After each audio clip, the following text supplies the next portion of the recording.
The workday was coming to an end. Ben loosened his tie, exhaled deeply, and called the secretary. "Helen, if there are any papers left to sign, bring them over. I want to go home early today." A minute later, a pretty woman came through the door and placed 2 thin folders on the boss's desk. "Here they are. By the way, the owner of the company, Mr. Taylor, called and asked to meet him tomorrow. He's flying in at lunchtime and wants to inspect the company's financial activities in person." Signing the documents, the director muttered grudgingly, "He's always unsatisfied with something. Okay, arrange a car to the airport for him and book a table at the restaurant." The secretary wrote it all down and left the office. Left alone again, Ben looked at his watch and began to get ready. There was a paper heart, made by a boy, on the shelf near lots of folders. Taking it in his hands, Ben remembered the circumstances under which he had received such a gift and smiled. Then Ben threw his coat over his shoulders and left the office. Already in the car, he remembered the paper heart again. That was 2 years ago. Ben accidentally saw on television the story of a boy who needed an expensive operation. Everyone who cared and invited to send a brief message with the amount of the donation. Without thinking twice, Ben paid for the treatment in full. Soon the boy had the surgery, and he made a heart with his own hands and gave it to Ben for the memory. Passing by the park, Ben noticed how happy parents were talking together with their children. Ben himself still had no family and no real happiness, but he had the money to compensate somehow for his lack. Ben was going home, but at a traffic light he turned the other way. Half an hour later his car stopped outside his mother's house. Ben went to the front door, but as if anticipating her son's appearance, Mrs. Lewis opened the door herself. "Son, why didn't you call? At least I would have baked a cake. Well, come on in. Don't just stand in the doorway." Ben went into the kitchen and sat down at the table. "Do you know what I'm most afraid of, Mum?" Mrs. Lewis looked at him with a perplexed look and replied, "I don't know. You seem to have everything you could want. You've been working toward that goal and got what you deserve." Pouring himself some tea, Ben took a small sip from his mug and said, "Loneliness scares me the most. If you're gone, what will I do then? Count the money and thus calm myself down? You know, there's a kind of stiffness in my chest. I feel that all my emotions have sunk somewhere into the abyss." Mrs. Lewis hugged her son by the shoulders and said sympathetically, "Son, every man makes his own happiness, and I pray that you will meet your one and only. It's just that you're obsessed with work. Yes, it helps you live comfortably, but money will never replace love, kindness, and warmth of heart." Remembering that the owner of the company was coming in tomorrow, Ben decided to consult.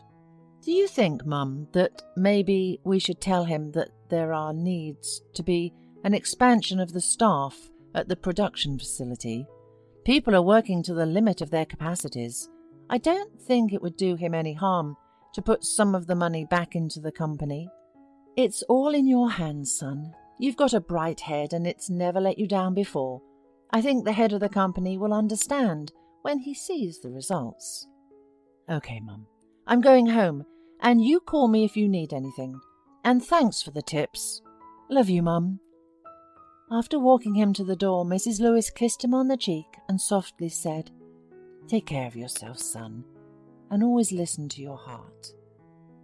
All the way home, Ben tried to grasp the meaning of his mother's words, and it seems that she gave some kind of advice, and at the same time it was not clear where the truth was and how to find it. Going through the papers at home, Ben was preparing for Mr. Taylor's arrival. He had already matured a plan of how to pull the head of the company to his side. After all, no matter how you look at it, and the company must continue to develop, but without additional infusions of money, it would be difficult to do so.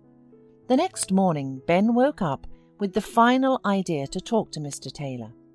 As he had asked, the secretary sent a company car for him at the airport in due time. Ben, in order not to lose time, decided to arrive early at the place of their meeting. But there was an accident on the way, so the traffic was turned around for a while along a detour road. After driving 2 blocks, Ben ended up next to the children's hospital. Standing at a stoplight, Ben noticed a crying boy at the gate of the cancer hospital, and it seemed to him that it was the same boy he had once saved.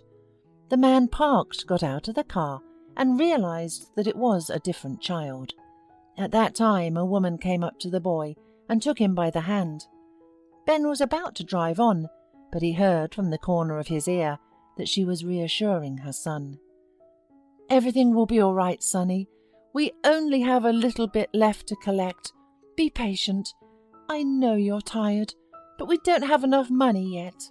Even to an inexperienced person, it was clear that they were talking about some expensive treatment. Ben's mind recalled memories from his childhood. His mother had cared for him in the same way during his serious illness, and only thanks to the help of an unknown philanthropist, Ben was cured.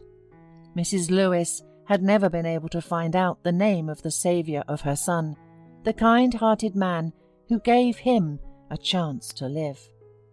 It was only a 10-minute drive to the restaurant, but Ben abruptly turned the car around and raced in the opposite direction. He arrived at the meeting only an hour later and almost ran over the head of the company, who was about to leave already. "There you are, Ben. You've been a bit unpunctual. Are you all right?" "I'm sorry, Mr. Taylor. I got caught in traffic. Let's go back to the table and discuss the issues that have accumulated." The owner of the company smiled ironically, but headed back to the restaurant. After ordering, Ben pronounced, "The thing is, Mr. Taylor, that I would like to discuss with you the development of the company. Let me tell you right away, this will require additional investment." Mr. Taylor stopped him with a gesture. "I am aware of what you have in mind, but I have my doubts. You ask for a new investment, but all of a sudden you sell your shares in the company, and for a substantial sum. It seems to me that things are not going very well, and you are planning to escape from a sinking ship. It seems to me, Ben, that there should be no secrets between us. Why did you do such a thing?" Ben was surprised that Mr. Taylor found out so quickly that he had sold his shares, but there was nothing to do, and blushing, he told Mr. Taylor that he had made a donation to the children's hospital. The owner of the company was surprised. "That's commendable, and I'd even say it's quite unexpected. But actually, I was hesitant to invest additionally in production. But now I see before me not just an ordinary top manager, but an intelligent and honest man with a big heart. Oh, I just remembered a long time ago events from my life and decided to help. That's it." Without hiding anything, he told the man how he had saved a little boy 2 years ago by paying for his expensive treatment, and how now, on his way to a meeting, he saw a woman with a child outside the hospital. Her son's head was completely bald, without a single hair, and it didn't take a specialist to figure out the disease. Mr. Taylor listened to him without interrupting, and when Ben finished, he said, "You did the right thing, Ben, and we should be proud of people like you. Well, if you have a plan to expand the company, I'm ready to discuss it right now, and in the future. If there is a dilemma about help, do not hesitate and act on your heart's desire." Mr. Taylor stayed one more day and then went back to the company's headquarters. Overwhelmed by joy in the good deed he had done, Ben arrived at his mother's house and told her all about it. "Now, son, you must remember what happiness is. After all, for that child, what was the most important thing? To live without illness and to be happy every day he lives. And you made his dream come true. You could say that. You gave him a second chance. After Mr. Taylor's leaving, Ben began to do a reorganization in the company, but he could not have imagined how his desire to help that boy outside the hospital would turn out. In addition to the money from the sold shares, he also had an impressive asset of money accumulated over several years. Ben planned to spend it on buying real estate abroad so that he and his mother could move there, but instead the money was spent on treating children and buying rare medicines abroad. And soon an unbelievable event happened. Upon arriving at the office one morning, Ben saw a heart drawn in paint on the pavement in front of the company building.